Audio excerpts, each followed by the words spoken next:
Welcome to the All Out Leadership Podcast, hosted by Pastor Erik Lawson, where each episode is uniquely designed to help you live all out by bringing you practical leadership from a biblical perspective delivered in 10 minutes or less. So whether you're a business leader, serving in ministry, or simply looking to grow in your leadership, this podcast is for you.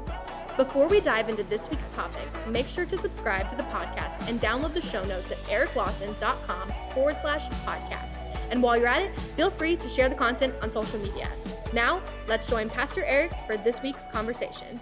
Welcome to another edition of the All Out Leadership Podcast. We're continuing in the life of David, and we're going to take the next several podcasts and we're going to focus on specifically the subject of criticism. How do you deal with that critic in your life? Now, several months ago, we talked about in the life of David, he encountered 6 different enemies that we're all going to encounter somewhere in our journey with Christ. Just a little recap, we're always going to seem to have an enemy at some point in our life that's above us. That was a King Saul, an authority figure, a boss, a manager, somebody that's an authority figure above us that we seem to find a constant friction with. Then there's the people below us. Maybe you're over them. Maybe it's your child that you're leading. And what we're seeing right now is David's running into challenges with Absalom, his son, who's rebelling against him. Then we're always going to find somebody that's maybe a peer, the person who's beside us. Here in a future episode, we'll look at who that is in David's life. It's a man named Ahithophel. And then we see that we're going to encounter enemies in just the unexpected places, your safe places, the church, the house of God that you go to, maybe it's your small group, and all of a sudden there's this unexpected enemy that kind of just surprises you, and that was Doeg for David. Then there's the enemy within, which really out of all the enemies is the only one that can defeat us, and that is ourselves. And we see that David, when he succumbed to the temptation with Bathsheba and then the murder of Uriah, what we see there is that was really the greatest threat to David's life.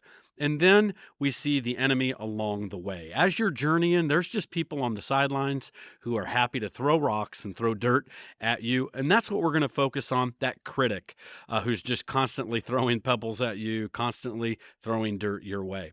Now, I find it interesting that the 6 enemies represent the number 6. 6 is the number of man inside of Scripture. You've probably heard the number of the Antichrist in the book of Revelation is 666. Why 3 6s? Because 6 is the number of man, which is imperfection. 3 is a number of perfection. So what we see is man is perfectly imperfect. That's why the number 666 for the Antichrist. Now, what we see is the Antichrist literally means in place of. Anytime you're under a tribulation time, anytime you're going through a fiery furnace, so to speak, there will be an antichrist that arises inside of your life, meaning there's an opportunity to replace Jesus, the true king, with a false substitute.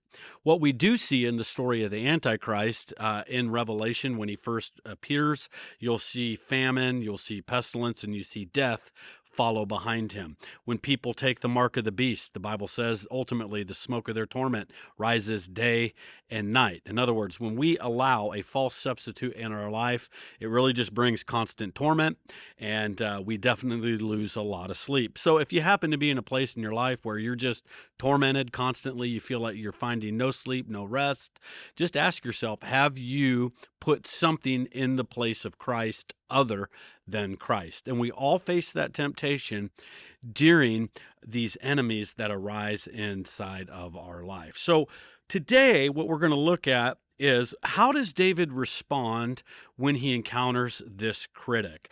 He's fleeing from Absalom. This critic, Shimei, comes out and is throwing rocks, throwing dirt.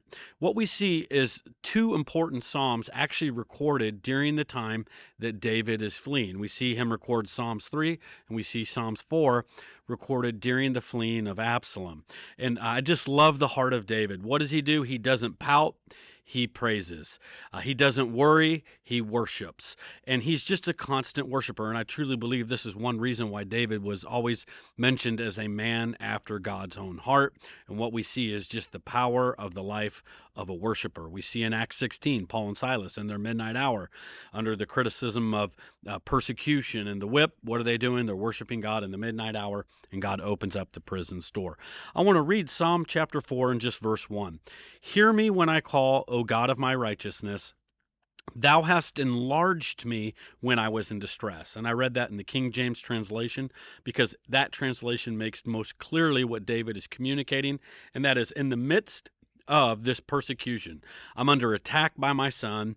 Ahithophel's rebelling and siding with my son. I got this guy, Shimei, who's throwing dirt and rocks at me as I'm fleeing, who's kind of hitting me when I'm already down. God, you've allowed this because you're going to enlarge me. I love this. You're enlarged when you're in distress. When you go to the gym, you put stress on your muscles. You're lifting weight. You're putting distress on your muscles. Why? Because it enlarges you.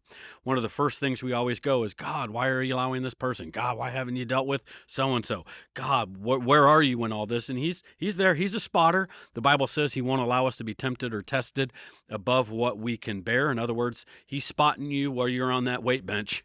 He's got your back, but he's going to allow certain things in our life that distress us because we have a muscle called faith that God is wanting to build and grow. And we don't grow muscles when things are great. We don't grow muscles sipping a virgin pina colada on a palm-laden beach. We grow muscles under distress.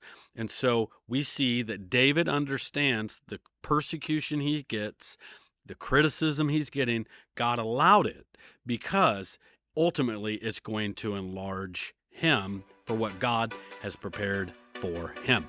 Next week, we're going to look at how David responds after being a worshiper. We're going to see how he actually navigates criticism. Some really important things for next. Thank you for joining us on the All Out Leadership Podcast. We hope you gained new biblical insight that challenged you to grow in your leadership.